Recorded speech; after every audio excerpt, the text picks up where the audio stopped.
This is what I got for Christmas.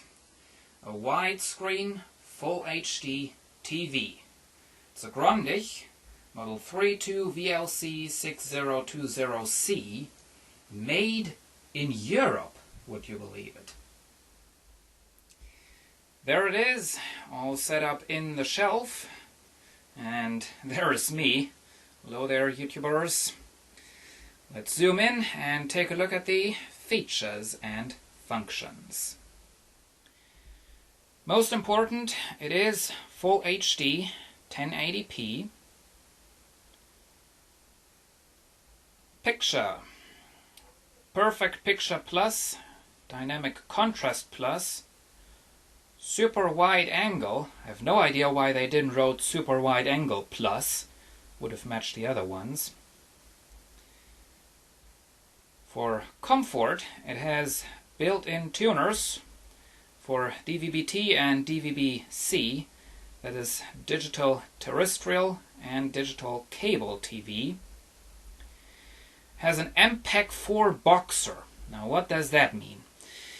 The TV, of course, has a USB jack, but it can not only play stuff from USB storage devices. Of course, it can also do that, like displaying JPEG files or whatever. It can also record onto USB storage devices. Obviously records in an MPEG-4 format. Now, however, that feature is somewhat useless and I'm not going to use it, because the first thing is it formats the USB storage devices in some sort of a weird way so that computers cannot read them anymore. Unless you reformat them, of course, then all your recordings are lost. And the other thing is that the TV stations are actually able to take control of that MPEG-4 boxing system.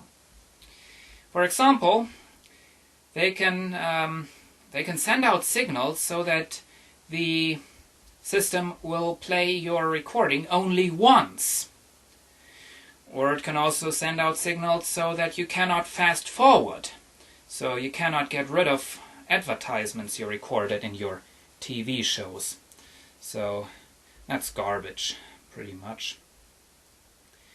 Don't ask me what RIX TV means. I have absolutely no idea. Also, I don't know what DVB-T, TDT, TNT, HD means. Oh my goodness. Don't ask me. Yeah, USB recording. Connectivity, of course it has USB jack. Has 3 HDMI inputs. Has a CI Plus slot, that's for plugging in decoder modules for pay TV channels. You can get an optional DVB-S receiver, that's for digital satellite TV. And that's HDTV. Now the built-in tuners for DVB-T and DVB-C are not HD, mainly because, as far as I know, as it stands right now, there are no HD broadcastings done on those two bands, terrestrial and cable. Has YUV progressive input, and for the sound it has SRS True Surround XT. The built-in speakers are sitting behind that silver stripe down there, and just as I expected, they're sounding absolutely terrible. So what I did was I hooked the TV up to my 1987 Studio Standard by Fisher stereo system. And that sounds real good through those 1974, I think, Canton LE 600 speakers. Here is a closer look at the remote control that came with the TV. Now it does say TV, DVB, DVD and amp up there, but it can only control Grundig equipment. It cannot be programmed in any kind of way. This TV has tons of features, and it would take hours to go through all the features, so I'm not going to do that.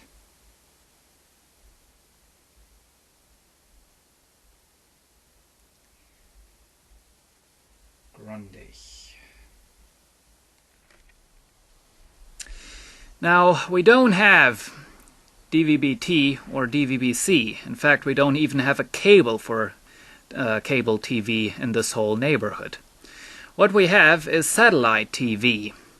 Now, this was originally put up there for analog satellite TV, but amazingly enough, it does pick up some of the full HD satellite stations, digital satellite stations. However, we are going to get a technician soon who is going to redo the satellite system we have so that it's fully compatible with digital satellite TV.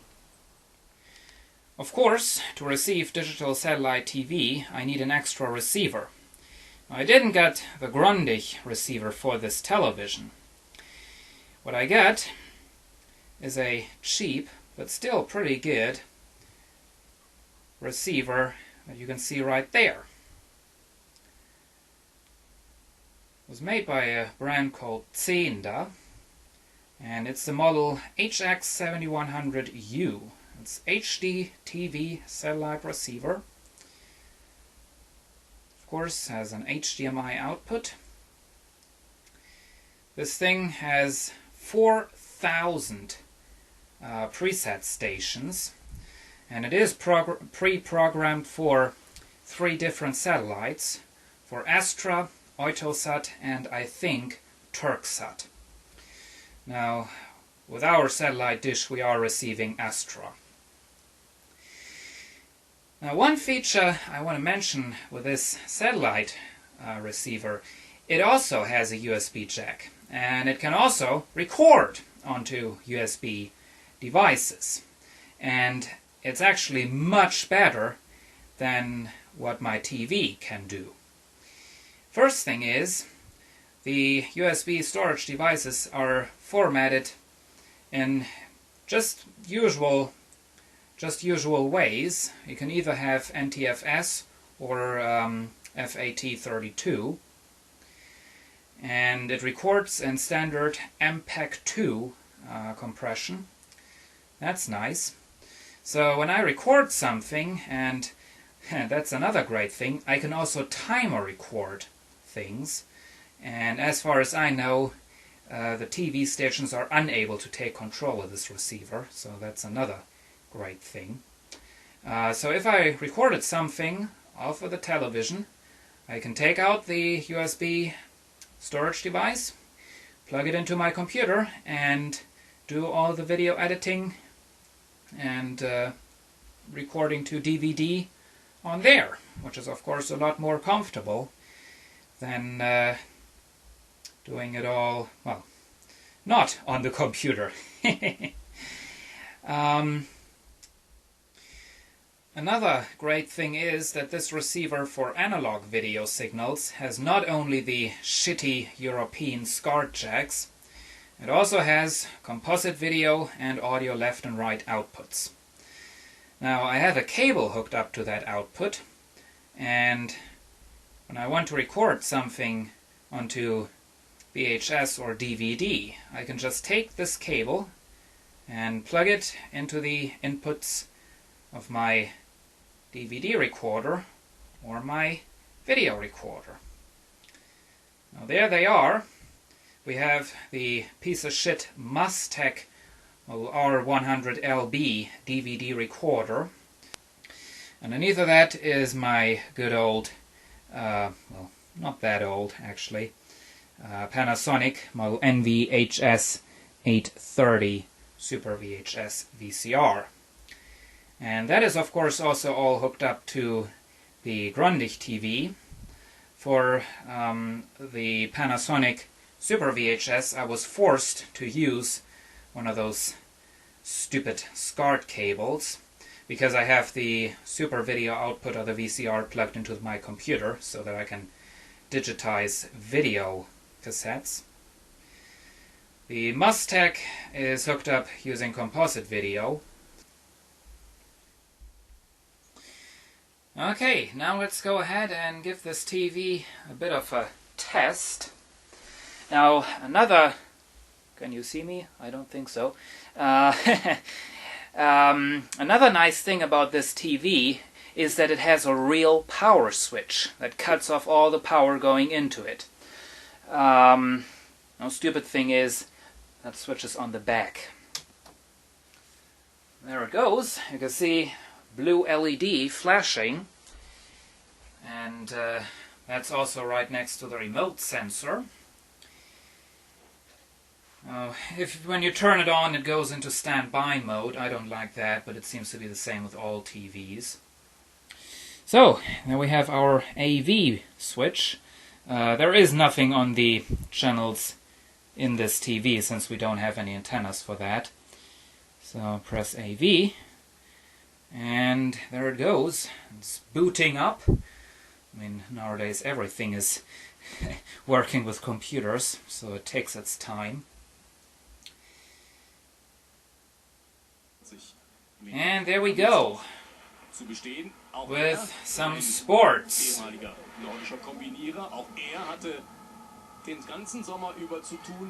Well, at least it's not soccer.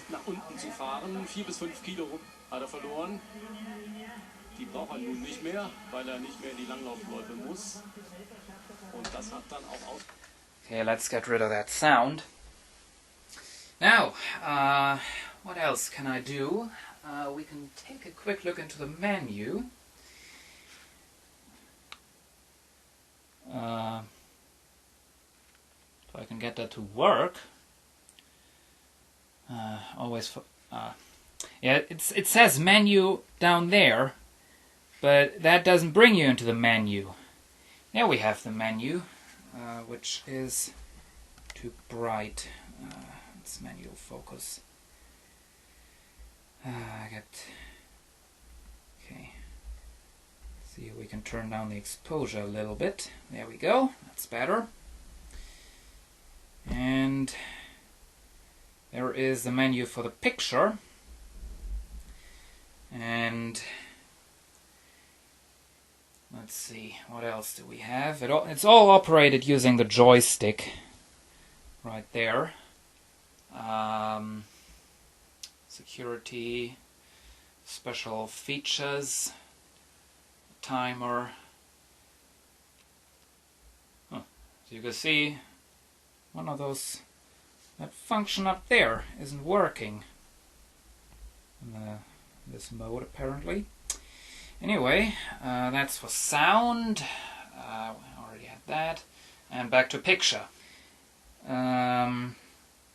Okay, I can also show you selecting AV inputs. There we go. There's once again our AV button, and as you can see it says HDMI 1. Now we can go through all the inputs. That's something we haven't done so far. The upper setting is for digital television, analog television, AV1, that's SCART. There I have my the video recorder hooked up to. Video is for composite video input. That's what the DVD is hooked up to. SVHS is not used. Also has an input for a PC. Don't need that. 3 HDMI inputs. There is the component video, and there is USB, which shouldn't work because there is nothing in there. Let's see if I can find a VHS cassette to play for you. So select AV1. There is that. Of course, once again, no signal. So I want to turn the VCR on. That doesn't change anything. So I want to pause the camera and get a cassette. There we go.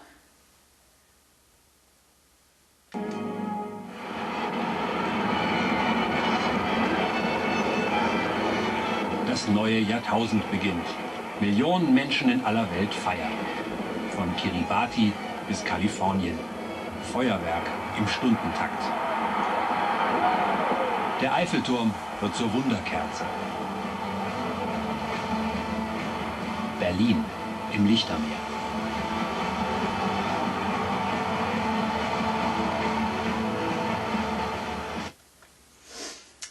If you're interested in these old shows, visit my Vintage Video 2000 channel. I have some of them uploaded there. Anyway, that's video. Let's see if I can get this piece of shit Mustek DVD recorder to do anything. Oh, here we go. See if I can get this thing to work. Okay, there we finally go. These are some videos I made at a school trip to France back in 2009. I'm going to upload these videos soon.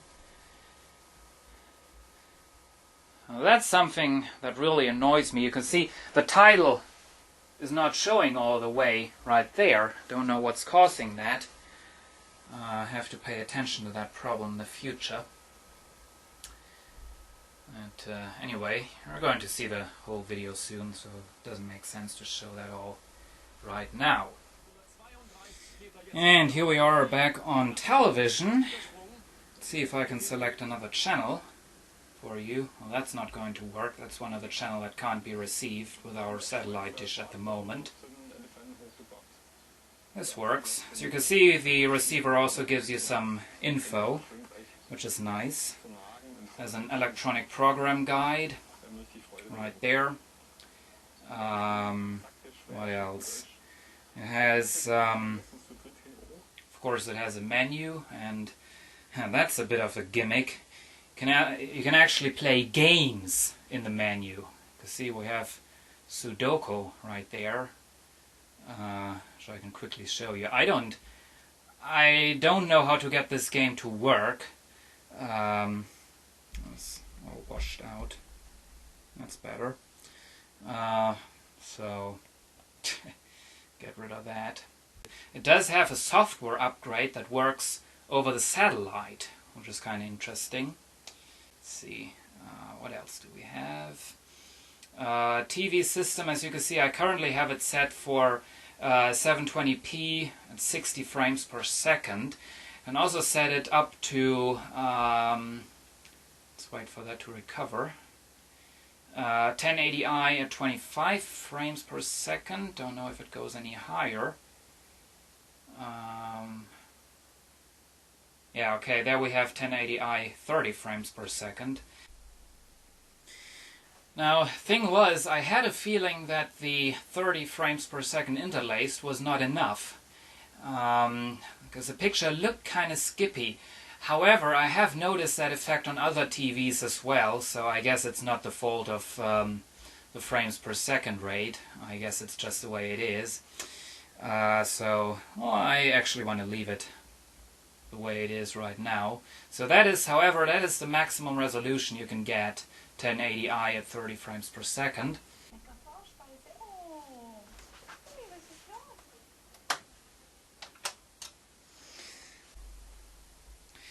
So, there you have it. DrCassette's AV setup with this new Full HD widescreen Grundig TV in the center of it. Oh, almost forgot to mention that. This is a 32-inch or 81 centimeter screen, always depending on which part of the world you're living. Now, last but not least, I want to give you some of my thoughts on this all. If you are a lot into watching television, or if you like to enjoy movies, I would not recommend this TV to you. The name Grundig may sound pretty impressive, but there is nothing behind that anymore. As far as I know, Grundig doesn't even have any own factories anymore. And I'm amazed that it's even says that it was made in Europe. Because I actually don't think you can make something in Europe for that price. I paid €399 for this, plus €40 for a 5-year extended warranty / insurance. which is kind of nice, because this thing in fact is now protected against everything, against over voltages and earthquakes and flood, and I can even take this thing and throw it down onto the floor and they're going to fix it for me. And if they can't get any replacement parts for this anymore, they actually have to replace it for me with a similar TV. That's nice. And I have 9 minutes left on the camcorder, and that's not good. Gotta hurry. So, yeah, I'm not too much into watching TV, so this is all okay for me. In fact, I've had this thing for 3 weeks now, and so far I had it turned on only 6 times, including this time, mostly for test purposes. So far I've only once watched something, really watched something. Now, yeah, I guess it's a good question why I got such a big TV if I'm not into watching TV at all. Now, I want to explain that. The day is going to come whenever I'm going to move out of here, and then I'm hopefully going to move into a bit of a bigger place, and then I'm sure I would like to have a nice big TV, and so I decided to get a big TV, you know, right at the start, so that I don't have to worry about that later on. The audio through the Fisher amplifier is good. I am satisfied with that, much better than the tinny little speakers of the TV. I first thought about getting a kind of a home theater system, you know, surround sound, but then again, I'm not into watching TV or movies, so what should I do with that? Costs money and wastes space. Probably going to get something like that in the future when I have more space. Now for the sources, now the satellite receiver is good. I'm satisfied with that. I paid €79 only, and that's in fact not even the cheapest one they had where I got it. So that's kind of amazing. It's incredible how cheap these things are. And yes, once again, I'm sounding like I was super rich. Well, I'm not.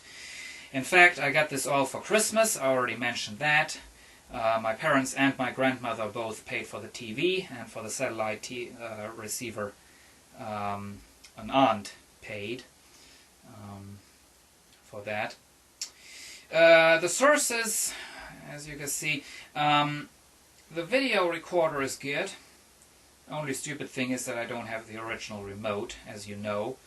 But, well, aside of that, it's good. The piece of shit Mustek DVD recorder, that's the next thing I'm going to do. I want to get a Blu-ray disc player, so that I can play my own videos in HD on the TV. However, I'm not going to go, I'm going to get a Blu-ray disc player, but I'm going to do with DVDs, because as I found out, you can actually put AVC HD Blu-ray disc video onto DVD. Playing time is only going to be like 20 minutes, but, well, for most of my videos that's enough, really. And so I don't need to get an expensive Blu-ray disc recorder for the computer, and I don't need to get any expensive Blu-ray discs. I mean, well, what am I saying here? I mean, they're like a little bit above €2 per piece by now, and I can actually remember times when those were all new, and that was all new technology. You had to pay close to €30 for a blank Blu-ray disc, which was kind of incredible. Yeah, prices really came down with that stuff. And actually also remember seeing one of the very first Blu-ray disc players. That was over €1,000, and yeah, they currently have a special on the Blu-ray disc player in a local supermarket. €99. That's kind of incredible. So yeah, planning to replace the cheap Mustek DVD recorder with a Blu-ray disc player. I gotta check prices for used second-hand brand name DVD recorders. I may want to get some better DVD recorders, well, if the prices are right. I'm not using DVD recorders too often. I mean, if I want to record DVDs, I'm doing that on the computer, usually, but oh well. You can never know. It might be useful in the future for something. So, that's about my thoughts, and I guess that's about it for this video. So, hope you enjoyed it, and see you again soon!